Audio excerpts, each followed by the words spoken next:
Halo semuanya, hari ini kita punya topik yang asik banget nih. Yang tidak lain dan tidak bukan adalah industri audiovisual dalam media baru. Gimana, menarik kan? Yuk, langsung aja kita mulai.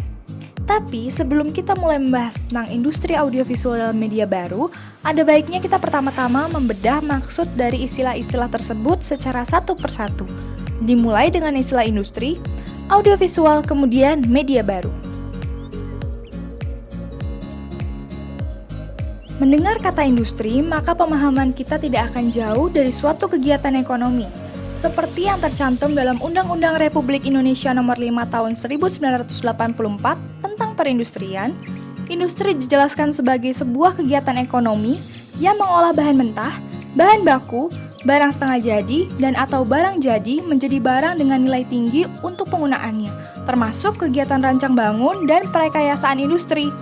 Jadi, singkatnya, kita dapat memahami industri sebagai suatu kegiatan produksi yang menggunakan bahan tertentu untuk diproses menjadi sesuatu yang menjadi nilai daya guna bagi manusia. Selanjutnya adalah istilah audiovisual yang biasa kita dengar dalam dunia pertelevisian atau perfilman. Menurut Sulaiman tahun 1985, istilah audiovisual berasal dari gabungan kata audible yang artinya dapat didengar dan visible yang artinya dapat dilihat. Jadi, audiovisual merupakan sesuatu yang menghasilkan suara yang dapat didengar, sekaligus gambar yang dapat dilihat, yang memiliki contoh yaitu video. Terakhir adalah istilah media baru atau new media. Menurut Makewell tahun 2011, new media adalah berbagai perangkat teknologi komunikasi yang memiliki ciri yang mana selain baru dimungkinkan dengan adanya digitalisasi dan ketersediaannya yang luas untuk penggunaan pribadi sebagai alat komunikasi. Fleo tahun 2008 juga mengatakan bahwa media baru juga dapat disebut sebagai media digital atau media yang kontennya berbentuk gabungan data, teks, suara, dan berbagai jenis gambar yang disimpan dalam format digital dan disebarluaskan melalui jaringan berbasis kabel optik broadband, satelit, dan sistem transmisi gelombang mikro. Nah, setelah membahas satu persatu dari istilah industri, audiovisual, dan media baru, kita dapat menyimpulkan maksud dari industri audiovisual dalam media baru sebagai suatu kegiatan produksi, produk yang menghasilkan suara, gambar, yang serta disalurkan melalui perangkat teknologi komunikasi atau yang kita kenal sebagai internet.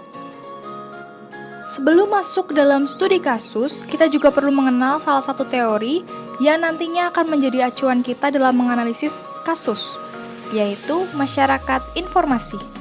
Pada topik ini, masyarakat informasi memiliki peran sebagai konsumen dari industri audiovisual dalam media baru. Masyarakat informasi ini merupakan konsep yang paling sering dibahas dalam kajian teknologi informasi.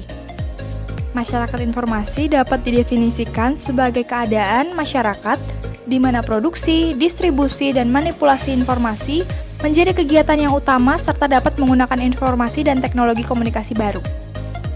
Menurut Damanik tahun 2012, masyarakat informasi memiliki beberapa ciri-ciri, yaitu yang pertama, kebutuhan akan informasi tinggi. Yang kedua, teknologi informasi digunakan untuk menjalani berbagai kegiatan, seperti kegiatan sosial, pengajaran, bisnis, dan yang lainnya. Kemudian yang ketiga, kemampuan untuk menukarkan data digital dalam jarak jauh dengan cepat. Kemudian yang keempat, masyarakat sadar akan informasi dan mendapatkan informasi yang cukup. Yang kelima, informasi dijadikan sebagai komoditas yang bernilai ekonomis. Yang keenam, mengakses informasi dengan sangat cepat. Yang ketujuh, distribusi informasi berubah dari cetak ke elektronik. Kemudian yang kedelapan, sistem layanan berubah dari manual ke elektronik atau e-service. Yang kesembilan, sektor ekonomi bergeser dari yang mulanya penghasil barang menjadi pelayan jasa. Dan yang terakhir, yang ke-10, kompetisi ketat dan bersifat global. Gimana? Udah mulai ngerti kan dengan istilah-istilah yang kita bahas tadi? Yuk, sekarang kita masuk ke studi kasus. YouTube merupakan salah satu platform yang digunakan untuk memenuhi kebutuhan akan informasi berbentuk audiovisual. YouTube merupakan platform yang menyediakan berbagai macam jenis video yang diunggah dari seluruh penjuru dunia. Video yang terdapat dalam YouTube dapat ditonton kapan saja dan di mana saja. YouTube ini dapat dikategorikan sebagai media audiovisual yang baru. Sebelum munculnya YouTube, masyarakat hanya dapat menikmati konten audiovisual melalui televisi. Namun saat ini, televisi sudah terkalahkan oleh YouTube karena lebih banyak yang menggunakan YouTube karena informasinya lebih beragam daripada televisi.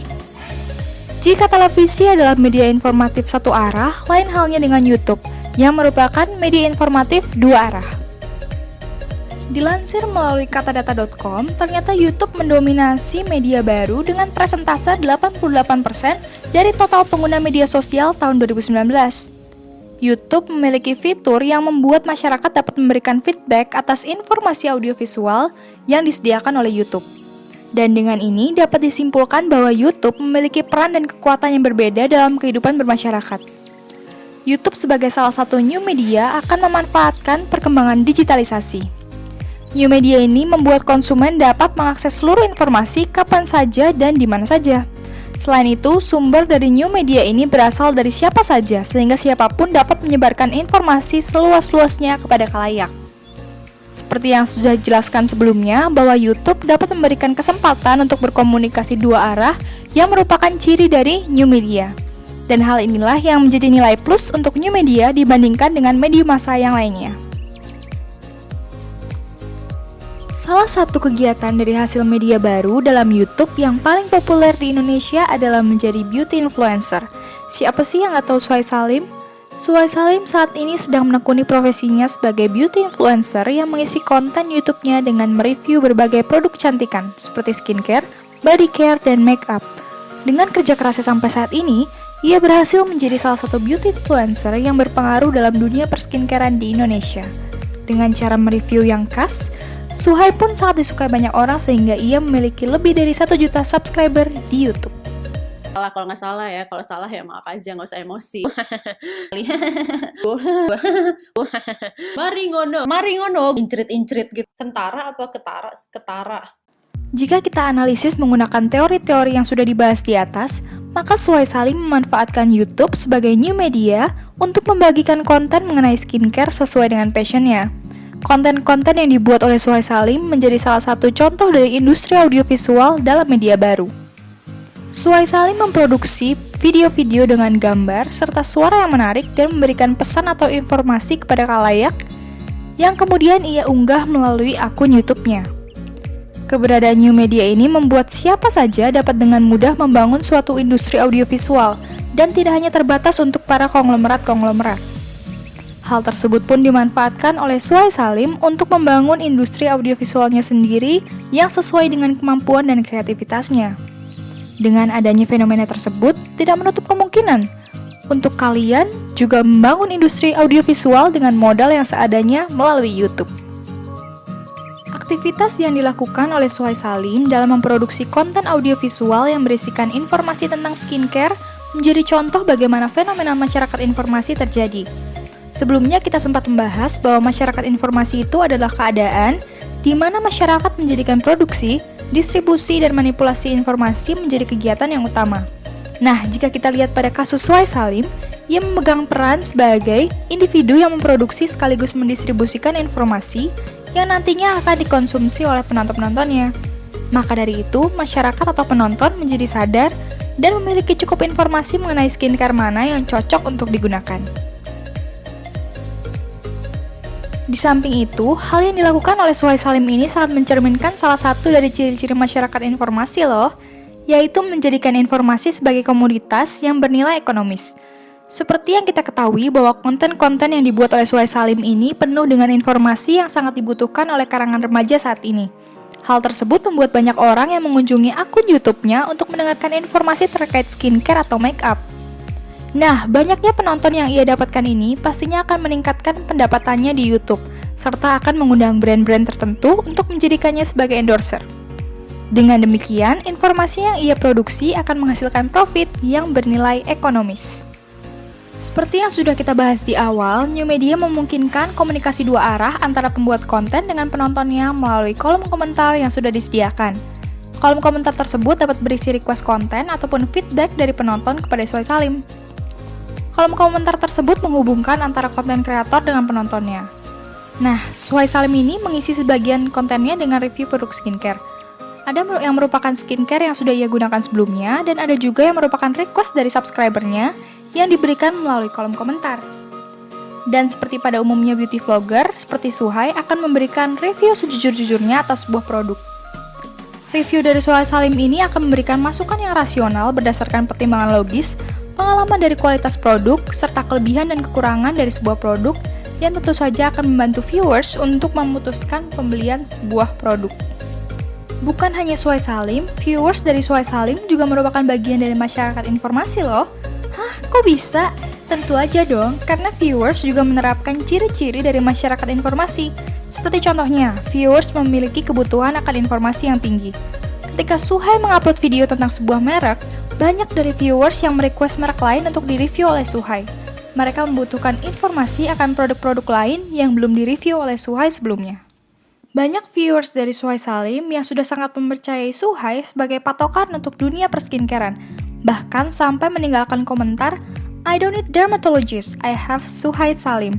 Hal ini juga membuktikan ciri masyarakat informasi yang kedua, yaitu teknologi informasi digunakan untuk kegiatan seperti media penambah pengetahuan. Kemudian viewers dari Suhai Salim juga memiliki kesadaran akan informasi yang diterimanya. Mereka sudah biasa teracuni oleh informasi yang diberikan oleh Suhai mengenai merek tertentu. Mereka bahkan sadar bahwa membuka video Suhai Salim akan membuat mereka semakin ingin membeli produk tertentu. Namun mereka tetap melakukannya, dan benar saja, mereka tergiur dan teracuni oleh produk-produk yang direview oleh Suhai. Jika sebelum ada YouTube, produk review belum menjamur di kalangan masyarakat, dan mungkin produk review dapat ditemukan dalam majalah ataupun tabloid. Namun, semenjak adanya YouTube dan beauty influencer seperti Suhai, distribusi informasi tentang produk review menjadi berubah. Dari media cetak, seperti tabloid atau majalah, menjadi media elektronik, yaitu seperti contohnya YouTube. Nah, dari sekian pembahasan tadi, kita dapat melihat bahwa keberadaan industri audiovisual dalam media baru memberikan peluang yang lebih besar bagi siapa saja untuk membangun industri audiovisualnya sendiri. Dengan modal dan kreativitas yang sederhana, kalian juga bisa loh membangun industri audiovisual kalian sendiri. Aktivitas produksi audiovisual yang terjadi di YouTube ini membuat penyaluran informasi di kalangan masyarakat menjadi lebih cepat. Siapa saja dapat memproduksi, mendistribusikan, dan mengkonsumsi informasi melalui media-media baru seperti YouTube. Dengan demikian, dapat dikatakan bahwa industri audiovisual dalam media baru memperkuat fenomena masyarakat informasi. Hayo, siapa nih yang tertarik sama industri audiovisual? Bisa nih dijadiin hobi baru di tengah pandemi, biar lebih produktif dan gak gabut lagi. Nah, kali ini infonya cukup segitu dulu ya. Thank you for watching. Have a nice day, peeps. Jangan lupa subscribe, like, subscribe, apa itu? Dan